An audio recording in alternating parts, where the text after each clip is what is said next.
Justin, how'd you come out of the game with your hand? Yeah, it was pretty sore yesterday, but I think for the most part, got images done, X-rays, and everything was clean for the most part. It's just getting the swelling down and continuing to get full strength in it and continue to do as much treatment as I can. X-rays after. Correct. Yeah, right after the game.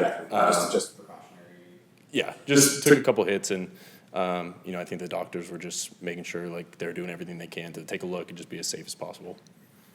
Was it like considerably more swollen like after the game as compared to like after surgery? Was it about the same? Was it not as bad from a swelling standpoint? I think compared to the days after surgery, I think it's a lot better now. I think it was just sore. I think having played on it and using it and kind of falling on it too, I think that kind of helped and was some of the reasons why it was sore. But I think for the most part, it's gotten a lot better. I feel like my grip strength has gotten better, and just being able to use it has gotten better too.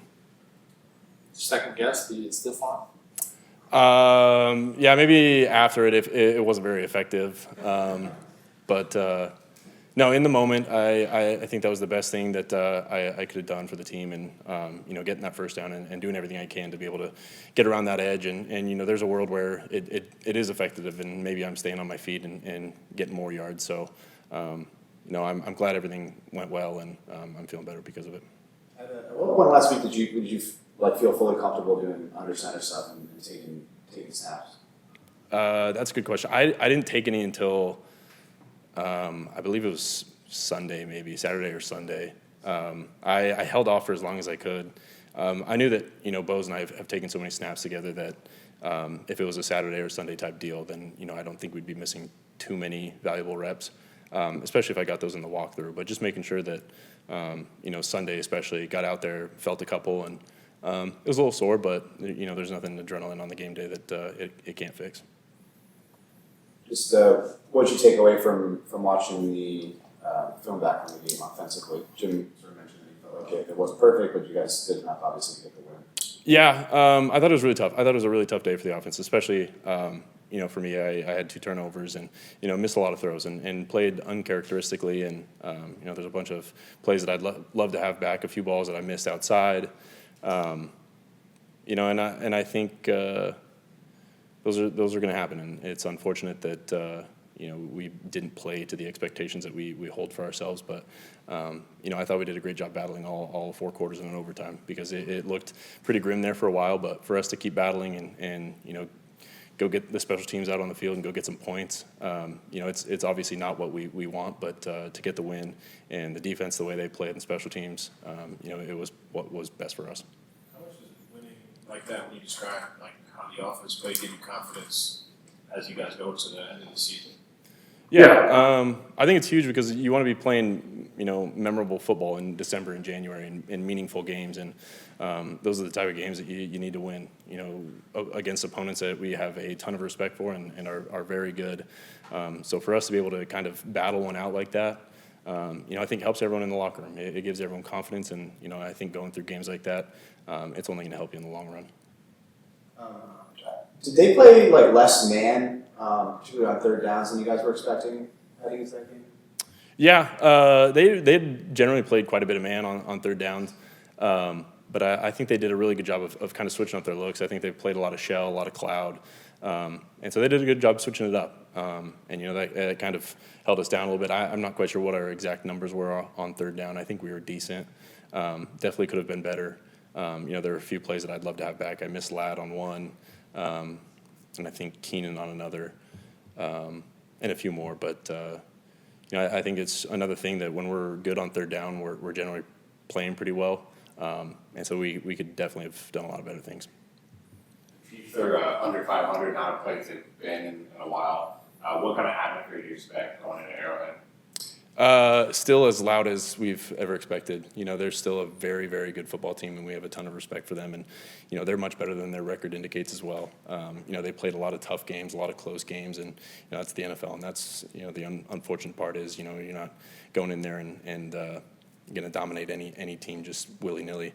But they're very good, and we have to be on our stuff this year and this week and watching film, having good practices, and basically the things that we do out through each week. What was it like to have Omarion back?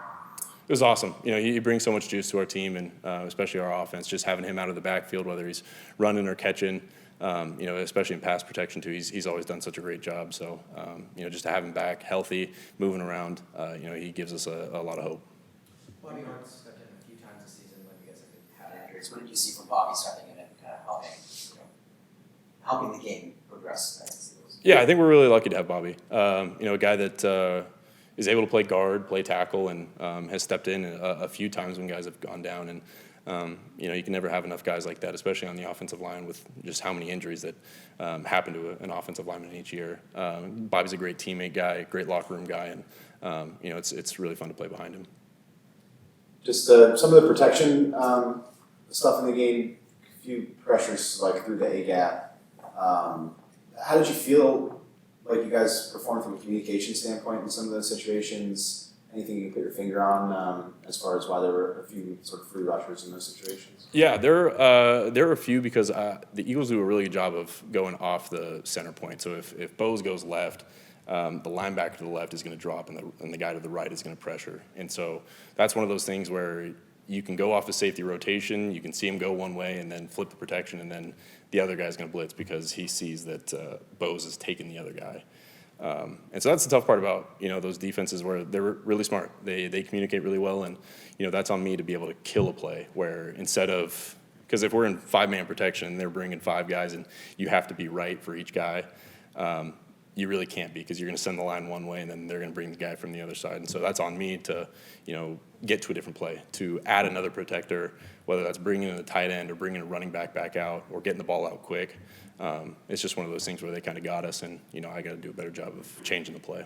So it's almost like an option blitz where depending on which way the line slides, the linebackers are reading it, and either one was dropping out, one was blitzing, or one was dropping out, one was blitzing based on the slide. Yeah, exactly. So they're going to see which way the center goes, and generally that's the 3-man sort side. And so if the center and the right guard and right tackle go right, then the linebacker to our left, he'll pressure because we only have 2 guys to block those 2 over there.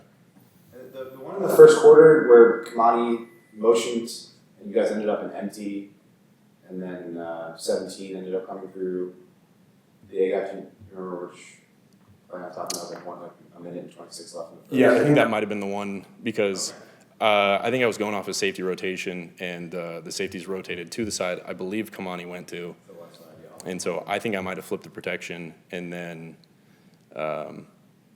it's just tough. We have 5 guys to block, and you had to be right, and I was wrong. And that's the unfortunate part, and it's something that you got to watch the film and say, what, you could have done a better job here. Are the Eagles the only team that do that? How many defenses do they around the league can pull that off? I think there's a few. I think I don't know the exact number, but we've definitely seen it before, and I think it's something that our defense does as well. But it's a tough thing to teach, and when a team's able to do it really well, it's really tough on offense. And so I think it's good for us to see because if we're going to keep playing meaningful football, we're going to see it more and more. So I think it's definitely something good to see.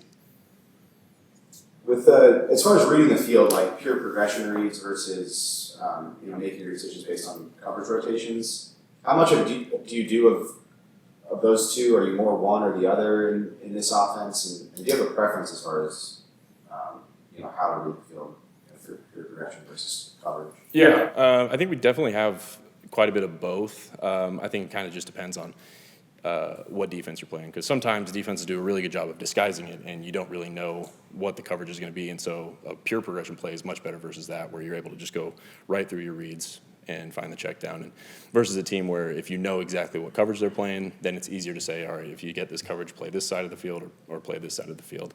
So I think it's good that we have both and being able to run both, but I think it's definitely up to what defense you're playing. Do you have a personal preference as far as what you like better, or you just like whatever works based on what the defense do? Yeah, there's pros for both. I think pure progressions are much simpler in the fact that you always generally have a check down, a guy that you can get rid of the ball to if pressure gets through, and just being able to go through a read of timing with the receivers where you see one guy second, third, fourth, and then find the check down, versus where if you play half field.